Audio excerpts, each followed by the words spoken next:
Hello friends, Radhe Radhe. Hare Krishna. आज हम बात करेंगे जया एकादशी की व्रत कथा के बारे में। सर्व सिद्धि प्रदायक माघ मास के शुक्ल पक्ष की इस एकादशी का नाम जया एकादशी है। इसकी व्रत में भगवान कृष्ण की केशव नाम से पूजा की जाती है। इस व्रत को करने वाले को प्रेत, भूत, पिशाच आदि निकृष्ट योनियों में जाने का भय नहीं रहता और अनेकों जन्म के पाप भी नष्ट होकर के इस लोक और परलोक में सभी सुख प्राप्त करता है कोई भी मनुष्य। धर्मराज युधिष्ठिर ने भगवान श्री कृष्ण से कहा, हे जनार्दन, आपने माघ मास के कृष्ण पक्ष की सट्टिला एकादशी का अत्यंत सुंदर वर्णन किया है। अब आप कृपा करके माघ शुक्ला एकादशी का क्या नाम है यह मुझे बतलाने की कृपा करें। साथ में व्रत की विधि और उस दिन कौन से देवता का पूजन किया जाता है विस्तार पूर्वक कहिए। श्री कृष्ण भगवान बोले, हे पांडु पुत्र, इस एकादशी का नाम जया है। इसका व्रत करने से मनुष्य ब्रह्म हत्या आदि पापों से छूट करके स्वर्ग को प्राप्त करता है। पिशाच आदि योनियों से भी मुक्ति मिल जाती है। अतः सभी को यह व्रत विधि पूर्वक करना चाहिए। अब मैं तुमको पद्म पुराण की एक कथा सुनाता हूँ। देवराज इंद्र स्वर्ग में राज करते थे और अन्य सभी देवगण सुखपूर्वक स्वर्ग में रहते थे।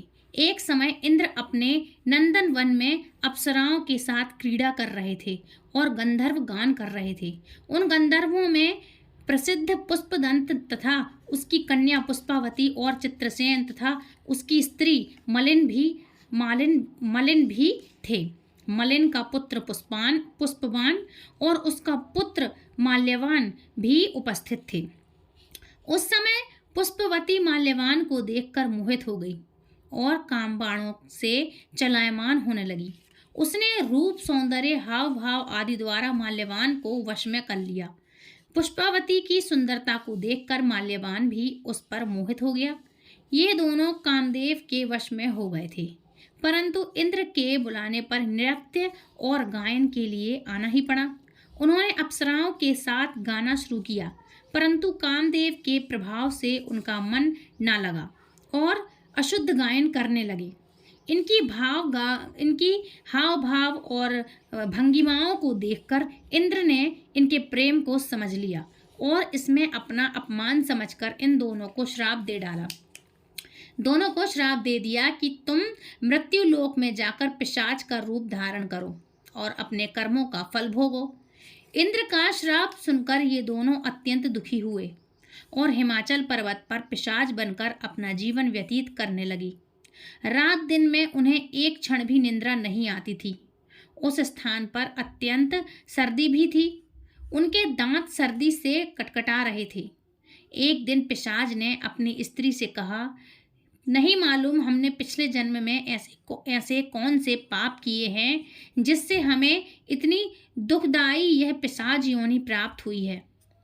देवयोग से एक दिन माघ मास के शुक्ल पक्ष की जया एकादशी नाम की एकादशी आई। मतलब जो जया एकादशी नाम की एकादशी है वो आई। उस दिन इन दोनों ने कुछ भी भोजन नहीं किया और ना कोई पाप कर्म ही किया। वे दोनों अत्यंत दुखी मन से पीपल के वृक्ष के नीचे बैठे रहे। जब सूर्य नारायण अस्ताचल को चले गए तब रात्रि भर दोनों ने सर्दी के कारण निंद्रा भी नहीं आई और जागरण भी हो गया दोनों का। दोनों ने मतलब जागरण किया और सर्दी के कारण दोनों को निंद्रा भी नहीं आई। दूसरे दिन प्रातः काल होते ही इस व्रत और रात्रि जागरण के प्रभाव से इनकी पिशाच देह छूट गई और अत्यंत सुंदर वस्त्रों तथा आभूषणों से अलंकृत होकर दोनों ने स्वर्गलोक को प्रस्थान किया। उस समय आकाश में देवगण तथा गंधर्व इनकी स्तुति तथा पुष्प वर्षा करने लगे। स्वर्ग में जाकर उन दोनों ने देवराज इंद्र को प्रणाम किया। इंद्र ने इनको अनेक प्रथम रूप में देख करके अत्यंत चकित होकर पूछा, तुमने अपनी पिशाच योनि से किस प्रकार छुटकारा पाया? सब हाल बतलाओ।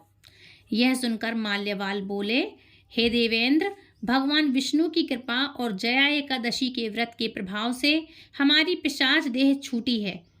तब इंद्र बोले, हे माल्यवान, भगवान की कृपा और एकादशी के व्रत करने से न केवल तुम्हारी पिशाच योनि छूट गई है, बल्कि हम लोगों के भी तुम वंदनीय हो गए हो। भगवान विष्णु और शिव के भक्त हम लोगों के लिए भी वंदनीय हैं, अतः आपको धन्यवाद है। अब आप पुष्पावती के साथ जाकर विहार करो। श्री कृष्ण ने अंत में कहा, हे राजा युधिष्ठिर, इस जया एकादशी के व्रत से बुरी योनि छूट जाती है। जिस मनुष्य ने इस एकादशी का व्रत किया है, उसने मानो यज्ञ, जप, दान आदि सभी पुण्य कार्य कर लिए हैं। जो मनुष्य जया एकादशी का व्रत करते हैं, वे अवश्य ही कई हजार वर्ष तक स्वर्ग में निवास करते हैं। बोलो एकादशी महारानी की जय, लक्ष्मी नारायण भगवान की जय। तो फ्रेंड्स, ये थी आज की कथा। आई होप आज की कथा आपको पसंद आई होगी। यदि वीडियो पसंद आई तो प्लीज़ वीडियो को लाइक, शेयर, कमेंट करें, चैनल सब्सक्राइब करें और दूसरों तक जरूर से इस वीडियो को भेजें। चैनल पर यदि आप पहली बार जुड़े हैं तो चैनल के लिए आप सब्सक्राइब करके बेल आइकन को ऑल पे प्रेस करें, ताकि आने वाली हर एक वीडियो की नोटिफिकेशन सबसे पहले आप तक पहुंचे। तब तक के लिए फ्रेंड्स, राधे राधे, हरे कृष्णा, हरि बोल।